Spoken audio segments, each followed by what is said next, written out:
Hormuz జలసంధిలో చిక్కుకున్న భారత నౌకల కోసం ఇండియన్ నేవీ యాక్షన్లోకి దిగబోతోందా?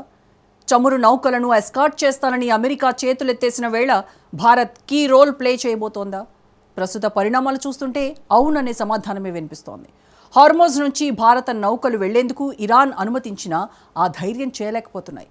ఈ క్రమంలోనే ఇండియన్ నేవీని యాక్షన్లోకి దించాలని సర్కార్ భావిస్తున్నట్టు నివేదికలు వస్తున్నాయి. సరిగ్గా ఈ సమయంలోనే విదేశాంగ మంత్రి జైశంకర్ ఇరాన్ ఫారెన్ మినిస్టర్తో చర్చలు జరిపారు. సో త్వరలోనే హార్మోజ్ జలసంధిలో నేవీ యాక్షన్లోకి దిగటం ఖాయంగా కనిపిస్తోంది. కానీ హార్మోజ్ జలసంధిలో భారత నేవీ యాక్షన్ ప్లాన్ ఏంటి? ఎవరి నుంచి మన చమురు నౌకలను కాపాడబోతోంది? అగ్రరాజ్యం చేతులెత్తేసిన వేళ ఇండియన్ నేవీ ఏం చేయబోతోంది? హార్ముజ్ క్రైసిస్ రిస్క్లో 38 భారత చమురు నౌకలు.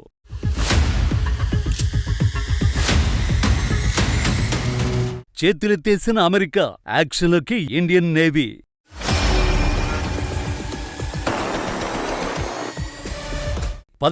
మందిని భారత నేవీ సేఫ్గా తరలిస్తుందా? U.S. Navy has not escorted a tanker or a vessel at this time, though of course that's an option the President has said he will absolutely utilize if and when necessary at the appropriate time. Hormuz పశ్చిమాసియా యుద్ధంతో ప్రస్తుతం ఎక్కడ చూసినా ఈ పేరే మారుమోగుతోంది. ప్రపంచానికి 20% చమురు సరఫరా అయ్యే ఈ కీలక మార్గం ఇరాన్పై అమెరికా, ఇజ్రాయెల్ భీకర దాడులతో మూతపడింది. ఫలితంగా చాలా దేశాలు చమురు లేక అల్లాడిపోతున్నాయి. బంగ్లాపాక్లో ఆల్రెడీ తీవ్ర సంక్షోభం మొదలైంది.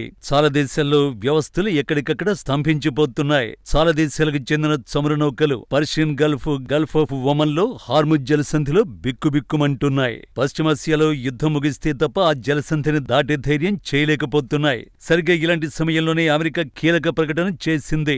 హార్ముజ్ జలసంధిని దాటేందుకు చమురు నౌకలకు రక్షణగా తమ నౌకాదళం ఎస్కార్ట్ ఇస్తుందని, షిప్పింగ్ కంపెనీలు భయపడకుండా ముందుకు వెళ్లాలని ట్రంప్ పిలుపునిచ్చారు. కానీ ఈ విషయంలో అదే అమెరికా ఇప్పుడు చేతులెత్తేసింది.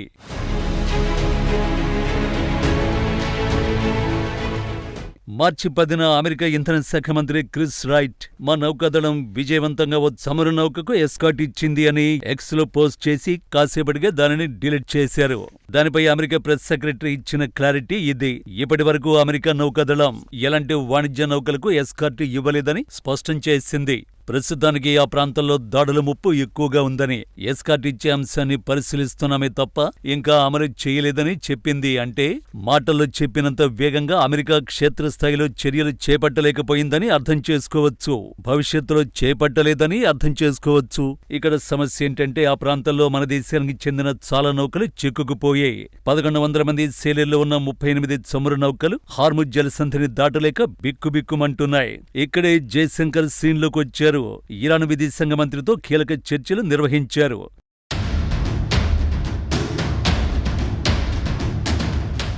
యుద్ధం తీవ్రమవుతున్న నేపథ్యంలో ఇరాన్ విదేశాంగ మంత్రి అబ్బాస్ అరాగ్చీతో జైశంకర్ ఫోన్లో మాట్లాడారు. తాజా పరిణామాలపై ఇరాన్ విదేశాంగ మంత్రితో చర్చించినట్లు ఎక్స్లో జైశంకర్ పేర్కొన్నారు. ఆ ప్రాంతంలో భారత నౌకాదళం తన నౌకలకు రక్షణగా ఉండేలా చర్యలు చేపడుతున్న విషయాన్ని ఇరాన్కు వివరించినట్లు తెలుస్తోంది.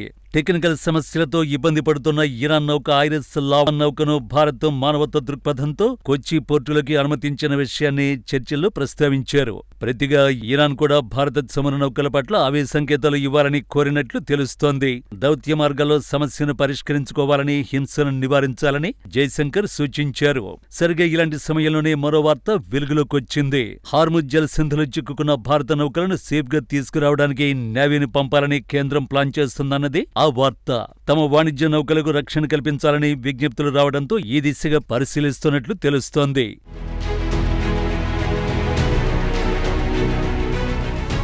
నిజానికి ఇటీవలే Iran Islamic revolution guard corps కీలక ప్రకటన చేసింది. తమ అధీనంలో ఉన్న హార్ముజ్లో అమెరికా, ఇజ్రాయెల్తో పాటు ఆ దేశాల పాశ్చాత్య మిత్ర దేశాల నౌకలను మాత్రమే అడ్డుకుంటామని ప్రకటించింది. భారత్, చైనా నౌకలను అడ్డుకోమని స్పష్టం చేసింది. భారత నౌకలను సమస్య లేకుండా అనుమతిస్తామని ప్రకటించింది. నిజానికి ఇరాన్తో యుద్ధానికి ముందు మన ప్రధాని మోడీ ఇజ్రాయెల్కు వెళ్లారు. అందువల్ల ఇరాన్ ఎలా రియాక్ట్ అవుతుందో అనే టెన్షన్ ఉండేది. కానీ ఇరాన్ ఇండియాకి అనుకూలంగానే మాట్లాడింది. కారణం ఏంటంటే భారత్ ఇరాన్ మధ్య సత్సంబంధాలు చాలా ఏళ్లుగా ఉన్నాయి. ముఖ్యంగా ఒకప్పుడు ఇరాన్ నుంచి భారత్ భారీగా చమురు కొనేది. ఆ తర్వాత ఆంక్షల కారణంగా కొనడం మానేసింది.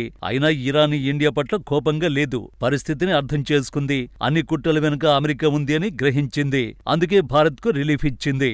అయినప్పటికీ మన చమురు నౌకలు హార్ముజ్ జలసంధిని దాటే ధైర్యం చేయడం లేదు. ఎందుకంటే సమస్య ఇరాన్తో మాత్రమే కాదు కాబట్టి.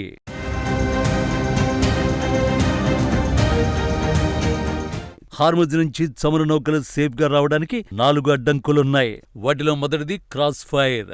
ఇరాన్, అమెరికా, ఇజ్రాయెల్ దళాల మధ్య జరుగుతున్న ఈ యుద్ధంలో ఒకవేళ హార్ముజ్ లో క్షిపణి, డ్రోన్ దాడులు జరిగితే పొరపాటున మన దేశ వాణిజ్య నౌకలు ఆ యుద్ధంలో చిక్కుకునే అవకాశం ఉంది. అదే నేవీ యుద్ధ నౌకలుంటే అటువంటి దాడుల నుంచి మన నౌకలని రక్షించుకోవచ్చు. ఇక రెండో పాయింట్ ఇతర సాయుధ గ్రూపులు. సముద్ర జలాల్లో కేవలం దేశాల సైన్యాలే కాకుండా వివిధ సాయుధ గ్రూపులు కూడా చురుగ్గా ఉంటాయి. గతంలో కూడా కొన్ని వాణిజ్య నౌకలపై డ్రోన్ దాడులు జరిగాయి. ముఖ్యంగా సముద్రపు దొంగల నుంచి తీవ్ర ముప్పు ఉంటుంది. యుద్ధ నేపథ్యంలో పైరేట్లు చెలరిగిపోయే ప్రమాదం కూడా లేకపోలేదు. వారి నుంచి రక్షించుకోవాలంటే నేవీ ఉండాల్సిందే. ఇక మూడో అంశం బీమా సమస్యలు. యుద్ధ వాతావరణం ఉన్న చోట నౌకలను నడపడానికి అంతర్జాతీయ బీమా కంపెనీలు అంగీకరించవు లేదా భారీగా ప్రీమియం వసూలు చేస్తాయి. కానీ భారత ప్రభుత్వం తన సొంత యుద్ధ నౌకలతో రక్షణ ఇస్తుందని తెలిస్తే షిప్పింగ్ కంపెనీలు ధైర్యంగా ముందుకొస్తాయి. దీనివల్ల మన దేశానికి చమురు సరఫరా ఆగిపోకుండా ఉంటుంది. చివరిగా తప్పుడు గుర్తింపు కూడా ప్రమాదమే. సముద్రంలో వందలాది నౌకలు ప్రయాణిస్తున్నప్పుడు శత్రు దేశాల నౌకలను గుర్తించడంలో పొరపాట్లు జరగచ్చు. మన యుద్ధ నౌక పక్కన ఉన్నప్పుడు అది భారత నౌక అని స్పష్టమైన సంకేతం అందుతుంది. దీనివల్ల పొరపాటున జరిగే దాడుల్ని అడ్డుకోవచ్చు. అందుకే పర్షియన్ గల్ఫ్ లో చిక్కుకున్న మన నౌకల కోసం నేవీని రంగంలోకి దించే ప్రయత్నాలు జరుగుతున్నాయి. దీనిపై త్వరలో తుది నిర్ణయం తీసుకునే అవకాశం ఉందని అధికారిక వర్గాలు చెబుతున్నాయి.